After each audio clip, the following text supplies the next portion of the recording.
Luke chapter 14. It happened that when he went into the house of one of the leaders of the Pharisees on the Sabbath to eat bread, they were watching him closely. And there in front of him was a man suffering from edema. And Jesus responded and said to the lawyers and Pharisees, "Is it lawful to heal on the Sabbath or not?" But they kept silent.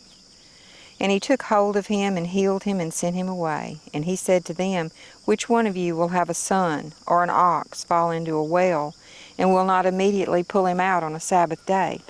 And they could offer no reply to this. Now he began telling a parable to the invited guests when he noticed how they had been picking out the places of honor at the table, saying to them, "Whenever you are invited by someone to a wedding feast, do not take the place of honor.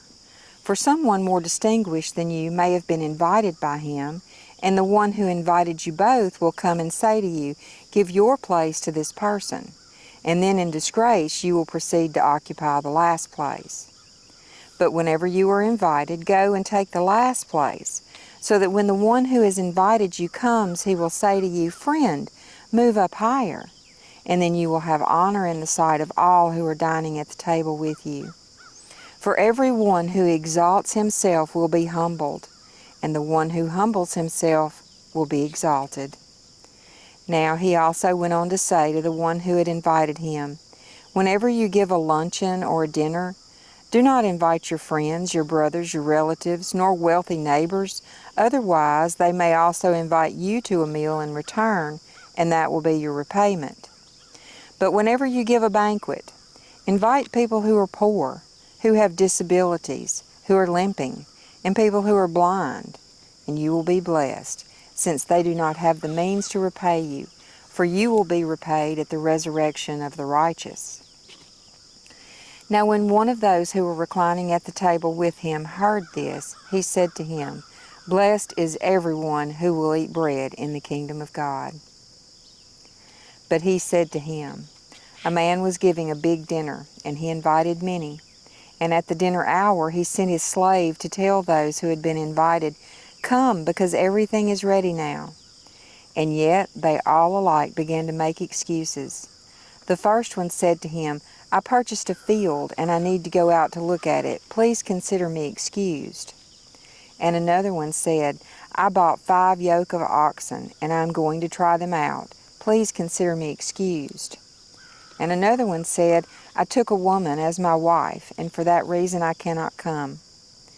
And the slave came back and reported this to his master. Then the head of the household became angry and said to his slave, 'Go out at once into the streets and lanes of the city, and bring in here those who are poor, those with disabilities, those who are blind, and those who are limping.' And later the slave said, 'Master, what you commanded has been done, and still there is room.' And the master said to the slave, 'Go out into the roads and the hedges, and press upon them to come in, so that my house will be filled. For I tell you, none of those men who were invited shall taste my dinner.'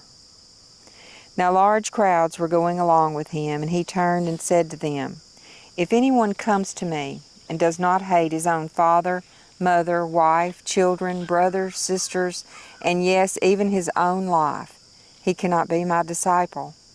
Whoever does not carry his own cross and come after me cannot be my disciple. For which one of you, when he wants to build a tower, does not first sit down and calculate the cost, to see if he has enough to complete it?